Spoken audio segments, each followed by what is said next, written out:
Dur, yaitu dengan nama lengkap Dr. H.C. Kiai Haji Abdurrahman Wahid sebagai Presiden Indonesia keempat. Masa jabatan dari 20 Oktober 1999 sampai dengan 23 Juli 2001 dengan Wakil Presiden Megawati Soekarno Putri, pendahulunya B.J. Habibie, pengganti selanjutnya Megawati Soekarno Putri. Berikut informasi pribadi mengenai Bapak Gus Dur. Lahir pada tanggal 7 September 1940 di Jombang, Jawa Timur, dengan tempatnya di Hindia Belanda nama sebelum Indonesia. Meninggal dunia pada 30 Desember 2009 atau pada umur 69 tahun di Jakarta, Indonesia. Berkebangsaan Indonesia, Partai Politik Partai Kebangkitan Bangsa. Pasangan Sinta Nuriyah. Anak Alisa Kotrunada Wahid, Zanuba Arifah Kafsoh Wahid, Anita Hayatun Nufus Wahid, serta Inayah Wulandari Wahid. Orang tua beliau bernama Wahid Hashim dan Siti Soleha. Profesi sebagai ulama serta politikus. Doktor atau honoris causa Kiai Haji Abdurrahman Wahid atau yang akrab disapa Gus Dur lahir di Jombang, Jawa Timur 7 September 1940, meninggal di Jakarta 30 Desember 2009 pada umur 69 tahun. Adalah tokoh muslim Indonesia dan pemimpin politik yang menjadi Presiden Indonesia yang keempat dari tahun 1999 hingga 2001. Ia menggantikan Presiden B.J. Habibie setelah dipilih oleh Majelis Permusyawaratan Rakyat hasil pemilu 1999. Penyelenggaraan pemerintahannya dibantu oleh Kabinet Persatuan Nasional. Masa kepresidenan Abdurrahman Wahid dimulai pada 20 Oktober 1999 dan berakhir pada Sidang Istimewa MPR pada tahun 2001. Tepat 23 Juli 2001, kepemimpinannya digantikan oleh Megawati Soekarno Putri setelah mandatnya dicabut oleh MPR. Abdurrahman Wahid adalah mantan Ketua Tanfiziyah atau Badan Eksekutif Nahdlatul Ulama dan pendiri Partai Kebangkitan Bangsa. Itulah rangkuman singkat mengenai kisah atau sejarah pribadi dari Kiai Haji Abdurrahman Wahid. Berikut ini juga sejarah singkat kehidupan Gus Dur. Abdurrahman Wahid lahir pada hari keempat dan bulan ke-8 kalender Islam tahun 1940 di Denanyar, Jombang, Jawa Timur dari pasangan Wahid Hashim dan Solikah. Gus adalah panggilan kehormatan khas pesantren kepada seorang anak kiai yang berarti abang atau mas. Selanjutnya, sejarah kehidupan singkat Gus Dur. Pada tahun 1944, Wahid pindah dari Jombang ke Jakarta, tempat ayahnya terpilih menjadi ketua pertama Partai Majelis Syuro Muslimin Indonesia atau dikenal sebagai Masyumi. Pada tahun 1954, ia masuk ke sekolah menengah pertama. Pada tahun 1957, setelah lulus dari SMP, Wahid pindah ke Magelang untuk memulai pendidikan muslim di pesantren Tegalrejo. Ia mengembangkan reputasi sebagai murid berbakat, menyelesaikan pendidikan pesantren dalam waktu 2 tahun yang seharusnya 4 tahun.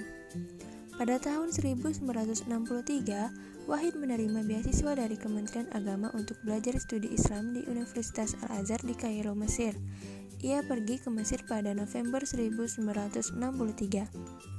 Pada tahun 1977, Gus Dur bergabung ke Universitas Hasyim Asy'ari sebagai Dekan Fakultas Praktik dan Kepercayaan Islam dan universitas tersebut ingin agar Gus Dur mengajar subjek tambahan seperti syariat Islam dan misiologi.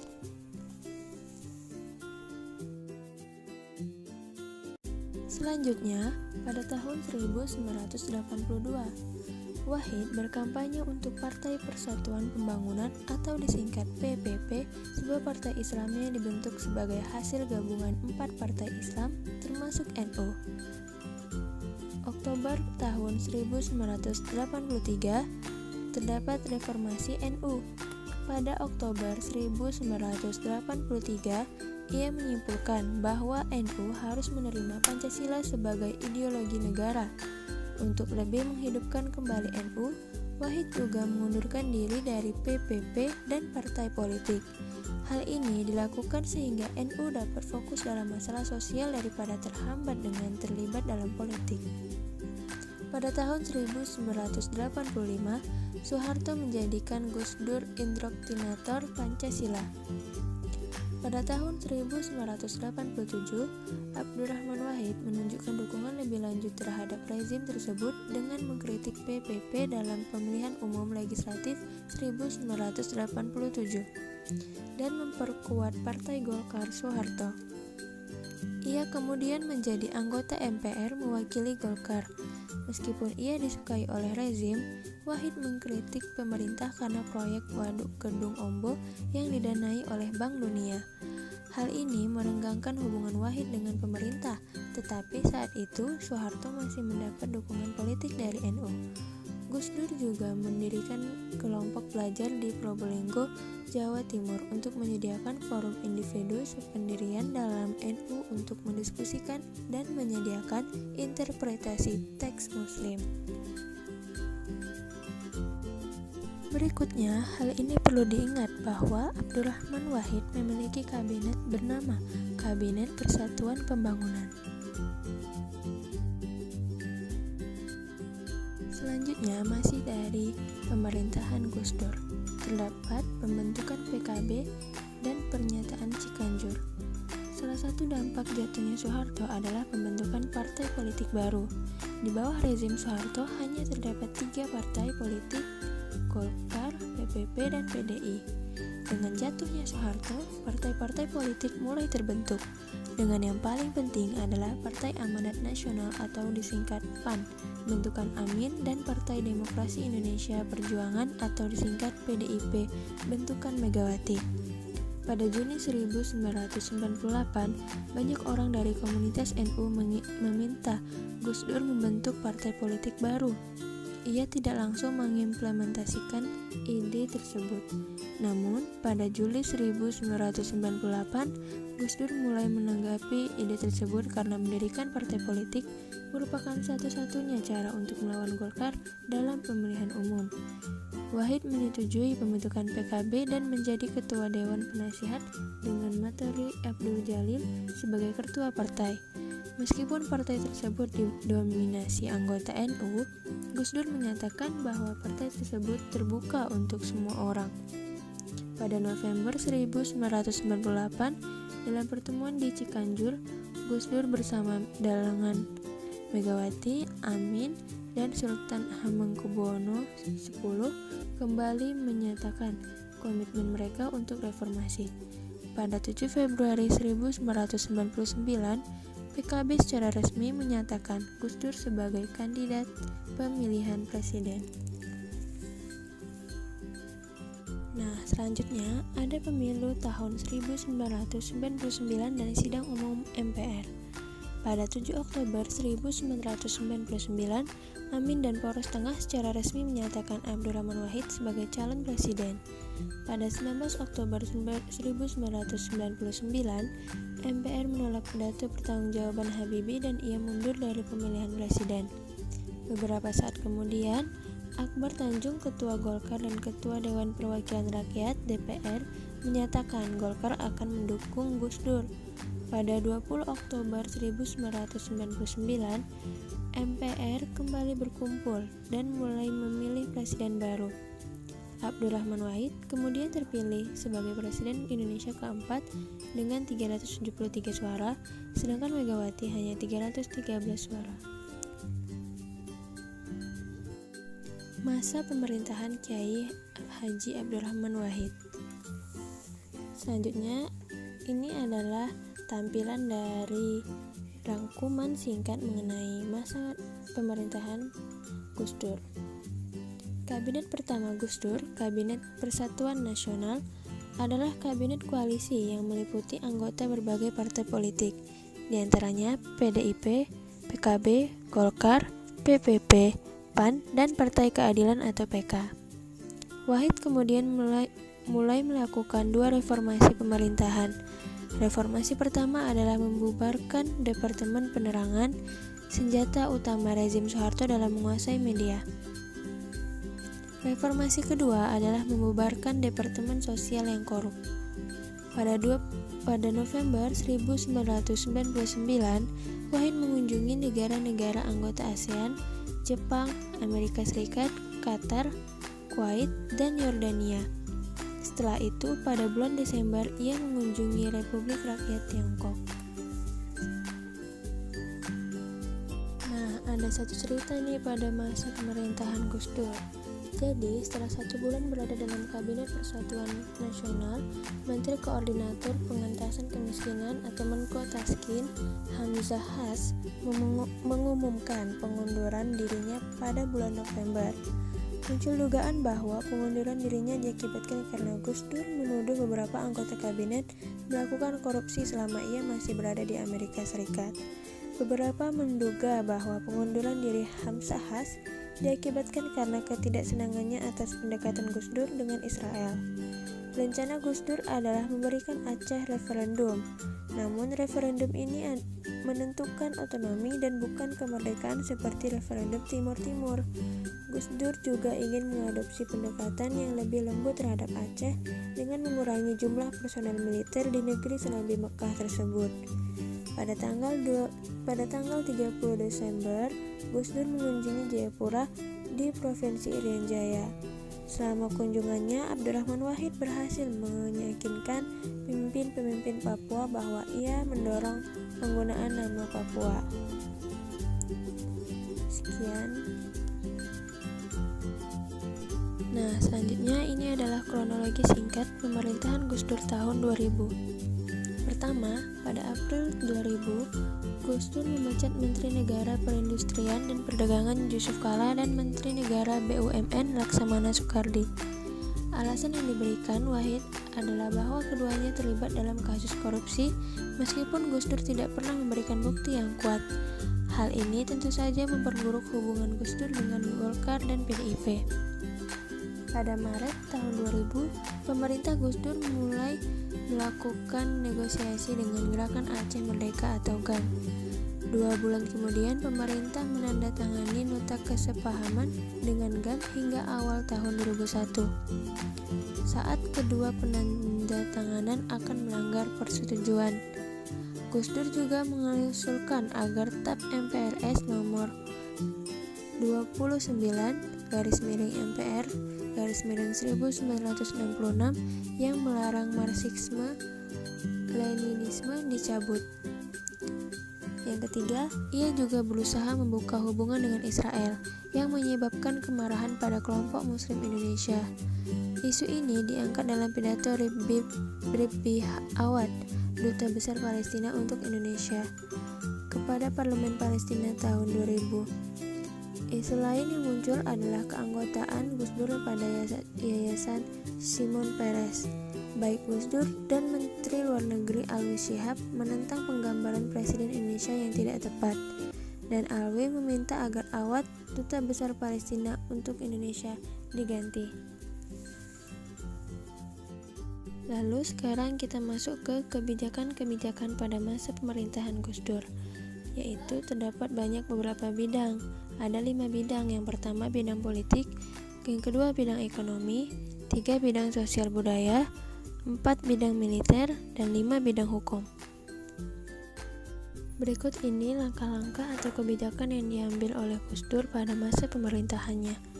Pertama, menentang rencana pencabutan TAP nomor 25/MPRS/1966 tentang pembubaran PKI yang juga dinyatakan sebagai partai terlarang di seluruh wilayah Republik Indonesia. Kedua, membangun kembali citra Indonesia di luar negeri dengan dua cara. Yang pertama, menyiapkan program PR atau Public Relations dan Marketing. Nomor 2, menugaskan Special Envoys. Ketiga, dengan penundaan bantuan IMF. 4, kampanye HAM dan demokrasi Indonesia dengan memanfaatkan perkembangan kontemporer. Selain itu, kebijakan-kebijakan Gus Dur pada bidang politik diantaranya membubarkan Departemen Penerangan dan Departemen Sosial. Alasan Gus Dur yaitu ingin peran negara semakin dikurangi, sementara mendorong masyarakat agar lebih punya andil membenahi bangsa agar kebebasan pers terrealisasi sepenuhnya. Kedua, membubarkan badan sensor. Alasan Gus Dur yaitu ingin masyarakat memiliki kebebasan dalam memilih tontonan yang bermanfaat atau tidak. Ketiga, mengubah tradisi jabatan Panglima TNI yang sebelumnya hanya dijabat AD menjadi AL, Laksamana Widodo AS. 4, mengangkat Menhan dari kalangan sipil, lanjutan kebijakan Habibie sebelumnya. Kelima, memberhentikan menteri yang terindikasi korupsi. Di antaranya yang pertama Menteri Perindustrian dan Perdagangan yaitu Yusuf Kala, yang kedua Menteri BUMN atau Laksamana Soekardi, yang termasuk anak kesayangan Megawati dan bintang PDIP. Inilah yang menjadi penyebab awal keretakan hubungan dengan Megawati. Selanjutnya, lanjutan dari kebijakan bidang politik. Keenam, mengusulkan pencabutan TAP MPRS nomor 25 tahun 1966 tentang pelarangan ajaran Nasakom tidak terrealisasikan karena banyak ditentang. 7, mengusulkan membangun hubungan politik diplomatik dengan Israel. Karenanya, Gus Dur mendapat julukan A Friend of Israel in the Islamic World di surat kabar Haaretz, yang menjadi salah satu anggota kehormatan Yayasan Presiden Israel, Shimon Peres. Alasan Gus Dur dengan kebijakan ini yaitu konflik Palestina-Israel hanya bisa selesai apabila Indonesia punya hubungan diplomatik keduanya. Kemudian alasan yang lain membuktikan kapitalis George Soros tidak akan mengacaukan pasar modal serta menguatkan posisi tawar Indo dari Timur Tengah karena Timur Tengah selalu pasif terhadap krisis yang dialami Indonesia. 8. Mendirikan serikat buruh sesuai dengan UU nomor 21 tahun 2000. 9. Melegalkan hubungan dagang dengan Israel sesuai dengan surat keputusan Memperindak nomor 23 /MPP/01/2001 pada 10 Januari 2001. 10. Mencabut Kepres nomor 264 tahun 1962 tentang larangan pendirian organisasi Yahudi Israel yang termasuk Kepres yang diteken Soekarno. 11. Menonaktifkan Wiranto setelah Komisi Penyelidik Pelanggaran HAM menerbitkan laporan keterkaitan Wiranto dengan kekerasan massal Timur Timur. Nah, selanjutnya kita masuk ke bidang ekonomi. Kebijakan Gus Dur pada bidang ekonomi. Yang pertama, melawan tekanan IMF atau International Monetary Fund. Perekonomian tumbuh positif untuk pertama kali sejak reformasi ketimpangan turun. Penjelasannya, karena di era Abdurrahman Wahid yang singkat, sejumlah konflik sosial yang selalu jadi masalah Indonesia berhasil diredam. Masih di kebijakan di bidang ekonomi. Yang pertama, diberlakukannya otonomi daerah dan pembagian keuangan dengan pusat pada tahun 2001. Kedua, penajaman visi ekonomi. Ketiga, rekonsiliasi dengan lembaga internasional, diantaranya Bank Dunia, IMF, ADB, dan negara donor. Keempat, penajaman restrukturisasi perbankan. Kelima, penajaman restrukturisasi BUMN. Keenam, penajaman restrukturisasi sektor real. Ketujuh, realokasi subsidi, diantaranya prioritas pada sektor rawan krisis termasuk kesehatan.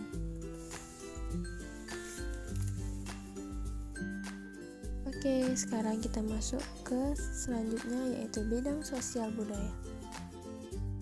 Nah, selanjutnya kita masuk kebijakan-kebijakan pemerintahan Gus Dur di bidang sosial budaya. Yang pertama, Gus Dur mengubah nama Irian Jaya Papua dan mengizinkan pengibaran bendera bintang kejora. Alasan Gus Dur itu yang pertama, nama Irian dalam bahasa Arab Urian, artinya telanjang. Ketika Arab pertama kali datang ke Papua, memang masyarakatnya masih telanjang. Kedua, tradisi orang Jawa mengubah nama anak yang sakit. Kedua, kebijakannya Gus Dur mengembalikan nama Gelora Bung Karno untuk Istora Senayan yang sebelumnya diubah Orde Baru menjadi Stadion Utama Senayan, masih dalam proses desoekarnoisasi. Yang ketiga, mengakui budaya barongsai dan Konghucu. Keempat, meliburkan sekolah selama Ramadan. Kelima, mencabut Inpres nomor 14 tahun 1967 tentang agama kepercayaan dan adat istiadat Cina. 6. Mendapat julukan Bapak Pluralisme. Ya, masih di bidang sosial budaya. Ada penajaman program JPS pendidikan dan kesehatan, yakni yakinkan wajib belajar terlaksana dan gizi balita terpelihara. Kemudian membangun kembali rasa saling percaya antar warga negara atau social cohesiveness. Ketiga, penggalangan demonstrasi guru-guru Jawa Barat ke DPR. Nah, sekarang kita masuk ke bidang militer.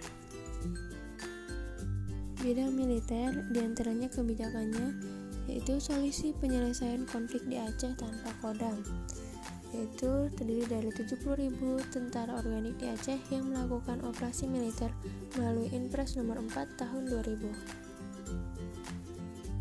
Nah, sekarang kita ke bidang hukum ya.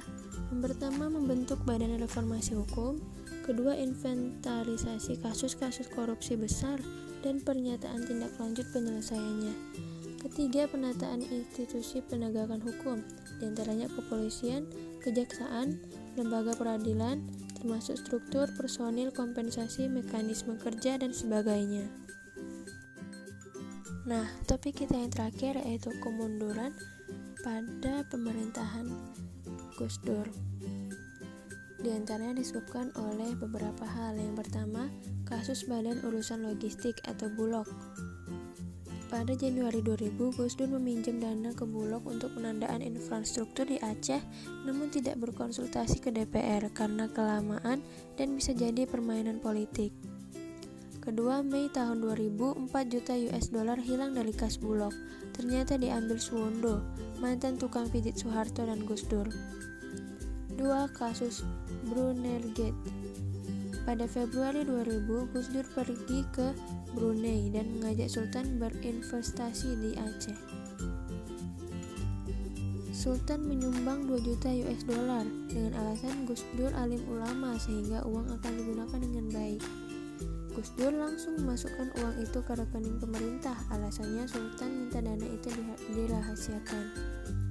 Pada November tahun 2000, DPR melakukan investigasi untuk menjatuhkan Gus Dur dengan menerbitkannya Memorandum 1 dan 2. 3. Menerbitkan Dekret Presiden nomor tahun 2001.